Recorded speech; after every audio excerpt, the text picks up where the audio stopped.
أعوذ بالله من الشيطان الرجيم. بسم الله الرحمن الرحيم.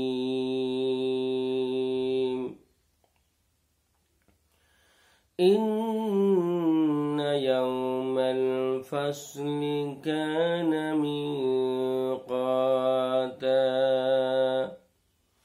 يوم ينفخ في الصور فتأتون أفواجا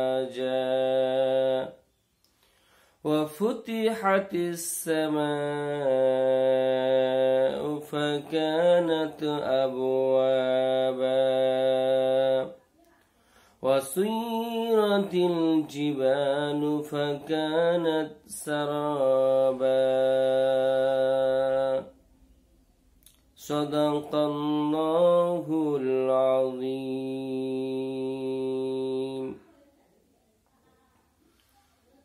সমস্ত প্রশংসা সেই মহান আল্লাহ তাআলার জন্য, যিনি আমাদেরকে এই ইউটিউবের মাধ্যমে কিছু দিনী কথা শোনার তৌফিক দান করেছেন। সেই মহান আল্লাহর দরবারে আমরা সকলে জানাই শুকরিয়া, আলহামদুলিল্লাহ। সুপ্রিয় আমার বন্ধুরা,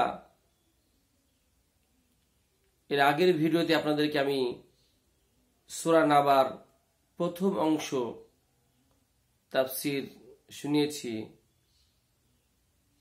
আজকের যে আলোচনা সেটি হচ্ছে যে কিয়ামতের দিন, মহাপ্রলয়ের দিন, বিচার দিবসের দিন অবস্থাটা কেমন হবে, সেই কিয়ামতের নিদর্শন কিরূপ হবে, সেই সম্পর্কে আজকের এই আলোচনা। সুপ্রিয় বন্ধুরা, যারা আমার এই ভিডিও দেখেন প্রত্যেককে জানাই আল আমিন নিউ আল আমিন মিডিয়ার পক্ষ থেকে সকলকে জানাই সালাম, শ্রদ্ধা, শুভেচ্ছা। মহান আল্লাহ তাআলা বলেন যে ইন্না ইয়াউমাল ফাসলি কানা মিকাতা। ফসল শব্দের অর্থ হচ্ছে বিচারের দিন, বিচার দিবসের দিন। ইন্না ইয়াউমাল ফাসলি, নিশ্চয় ফয়সালার দিন, কানা মিকাতা, নির্দিষ্ট সময়ে, নির্ধারিত সময়ে অনুষ্ঠিত হবে। অর্থাৎ কাফিররা যে প্রথমে বলেছিল ইয়াতাসাআলুন, তার নিজেদের মধ্যে প্রশ্ন করাকরি করছিল যে কবে হবে কিয়ামত, কিয়ামত হওয়া সম্ভব নয়। আল্লাহ তাআলা তিনার জবান মুবারকে বলে দিলেন যে ইন্না ইয়াউমাল ফাসলি কানা মিকাতা, নিশ্চয় আমি মহাপ্রলয়কে, কিয়ামতের দিনকে নির্দিষ্ট সময়ে প্রতিষ্ঠিত করে বলে সুবহানাল্লাহ। এত বড় বিশ্ব ব্রহ্মাণ্ডকে আল্লাহ তাআলা কিয়ামতের ময়দানে সমস্ত কিছুকে ধ্বংস করে দেবেন, একটিও জিনিস বেঁচে থাকবে না। তাই আল্লাহ পাক বলছেন ইন্না ইয়াউমাল ফাসলি কানা মিকাতা, আমি নিশ্চয় কিয়ামতের দিনকে নির্দিষ্ট সময়ে প্রতিষ্ঠিত করব। 1 মিনিট আগেও হবে না, 1 মিনিট পরেও হবে না। মানুষেরা, কাফেরের দলেরা যে বলাবলি করে কিয়ামত কবে হবে, কিয়ামত কবে হবে, সেই কিয়ামত সম্পর্কে তারা একে অপরকে জিজ্ঞাসা করতেছিল। আমি আল্লাহ তাআলা বললাম ইন্না ইয়াউমাল ফাসলি কানা মিকাতা, মিকাত অর্থাৎ নির্দিষ্ট সময় হবে, যেদিন কিয়ামত হবে। সেই দিন মানুষের একটা বলেছে হলনাক অবস্থা হবে, সবাই একে অপরে নফসি নফসি করবে। বলা হয়েছে সেদিন কারো কথা শোনা যাবে না, কারো কথা মানা যাবে না। ইন্না ইয়াউমাল ফাসলি কানা মিকাতা। তারপর আল্লাহ কি বলছেন, ইয়াউমা ইউনফাখু ফিস-সূরি ফাতা'তুনা আফওয়াজা। ইয়াউমা ইউনফাখু ফিস-সূরি ফাতা'তুনা আফওয়াজা। কিয়ামতের ময়দানে, কিয়ামতের দিনে ইসরাফিল আলাইহিস সালাতু সালাম বাঁশিতে ফুৎকার দেবেন। নির্দিষ্ট অবস্থায় ইসরাফিল আলাইহিস সালাতু সালামকে আল্লাহ তাআলা বাঁশিতে ফুঁক দেওয়ার জন্য কিয়ামত পর্যন্ত দাঁড় করে রাখা হয়েছে। যখনই আল্লাহ তাআলার অর্ডার হবে, হুকুম হবে, ইসরাফিল আলাইহিস সালাতু সালাম বাঁশিতে ফুঁক দেবেন। ইয়াউমা ইউনফাখু ফিস-সূরি ফাতা'তুনা আফওয়াজা। ইসরাফিল আলাইহিস সালাতু সালাম বাঁশিতে ফুঁক দেবেন আল্লাহ তাআলার হুকুমে, আল্লাহ তাআলার আদেশে। যখন প্রথম ফুৎকার দেওয়া হবে, পৃথিবীর সমস্ত মানুষ ধ্বংসপ্রাপ্ত হয়ে যাবে, সমস্ত কিছু ধ্বংস হয়ে যাবে, একটা জিনিসও বেঁচে থাকবে না। জীব জন্তু, গাছ, পাহাড়, পর্বত সমস্ত কিছু ধূলিসাৎ হয়ে যাবে, কোনো কিচ্ছু বাকি থাকবে না। ইয়াউমা ইউনফাখু ফিস-সূরি ফাতা'তুনা আফওয়াজা। কি হবে? যে সমস্ত ধ্বংস হয়ে যাবে। বলা আছে প্রথম ফুৎকার যখন দেওয়া হবে, তখন কিয়ামতের ময়দানে, কিয়ামতের দিনে বলা আছে সমস্ত মানুষ, জীব জন্তু, পাহাড় পর্বত সমস্ত কিছু ধ্বংস হয়ে যাবে।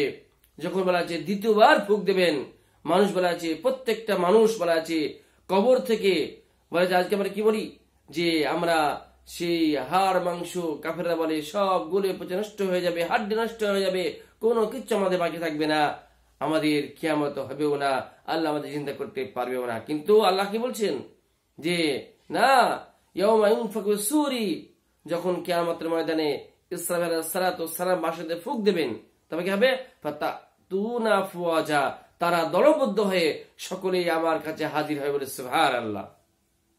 বলা আছে যে হাড়গুলি বেঁচে থাকবে, সে হাড় থেকে আল্লাহ তাআলা আমাদের প্রত্যেকটা মানুষকে সৃষ্টি করবে।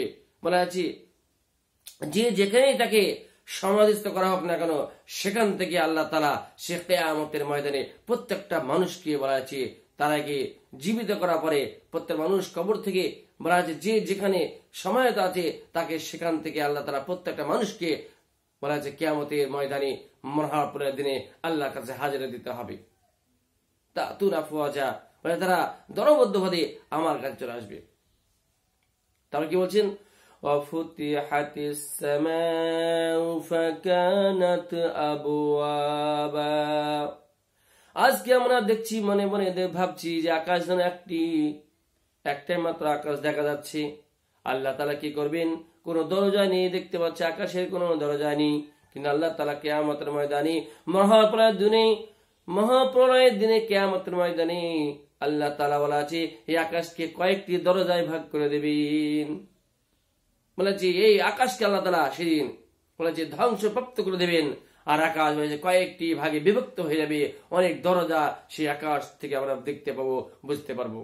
তা আল্লাহ পাক বলছেন ওয়াফুতিহাতিস সামাউ ফাকানাত আবওয়াবা, আমি আকাশ মণ্ডলকে কয়েকটি ভাগে ভাগ করে দেব, সে কিয়ামতের ময়দানে একটি আকাশ থেকে অনেকটি দরজা বাইরে হয়ে যাবে। তারপর আল্লাহ কি বলছেন? ওয়াসুইরাতিল জিবালু ফাকানাত সারাবা।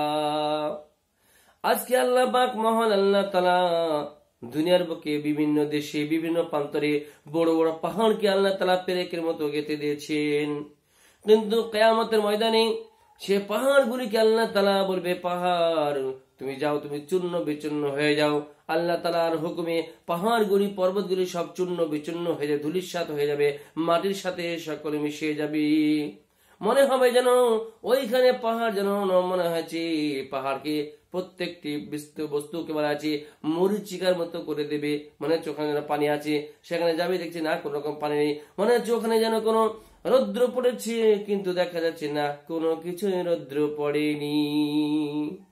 ওয়াসুইরাতিল জিবালু ফাকানাত সারাবা, আমি সে পাহাড়কে চূর্ণ বিচূর্ণ করে দিয়ে আমি শরীরকে মরিচার মতো করে দেব, মরিচিকার মতো করে দেব। সুবহানাল্লাহ। ওয়াসুইরাতিল জিবালু ফাকানাত সারাবা, আল্লাহ তাআলা যে কিয়ামতের ময়দানে বলা আছে, এতটা বলা আছে হাওয়ালনাক অবস্থা হবে, সবাই বলবে ইয়া নফসি ইয়া নফসি, আমার কি হবে, আমার কি হবে, আমার কি হবে, সবাই নিজের নিজের কাজে ব্যস্ত থাকবে। তাই আমার প্রিয় বন্ধুরা, আমার প্রত্যেকটা সচেতন হয়ে যায় যে কিয়ামতের হাওয়ালনাক অবস্থায় আমাদের কেউ সেদিন কারো কাজে লাগবে না, সবাই নিজের নিজের আমলকে নিয়ে ব্যস্ত থাকবো। তাই আমার প্রিয় বন্ধুরা, আমাদের প্রত্যেককে বলছি যে আমাদের জীবন প্রদীপ নেমে যাওয়ার পূর্বেই আমাদেরকে সেই সম্পর্কে সচেতন হতে হবে, আল্লাহ এবং আল্লাহ রসুলের হুকুম অনুযায়ী চলতে হবে। তবেই আমরা সে কিয়ামতের ময়দানে আমাদের মধ্যে কোনো খৌফ, কোনো ভয়, কোনো ডর নেই, ডর হবে না। কিন্তু আমাদের একটাই চেষ্টা করতে হবে যে প্রত্যেক ভাই বন্ধু আমরা সকলে মিলে আল্লাহ এবং আল্লাহ রসুলের হুকুমকে পাবন্দি সহকারে হুকুমকে পালন করব। তাহলে ইনশাল্লাহ সে কিয়ামতের ময়দানে আমাদের কোনো ভয় থাকবে না। আল্লাহ বাংলার প্রত্যেক ভাইকে দিনের সহিহ বুঝ দান করুন। এখানে আজকের মতো আসসালামু আলাইকুম রহমতুল্লাহি ওয়া বারাকাতুহু।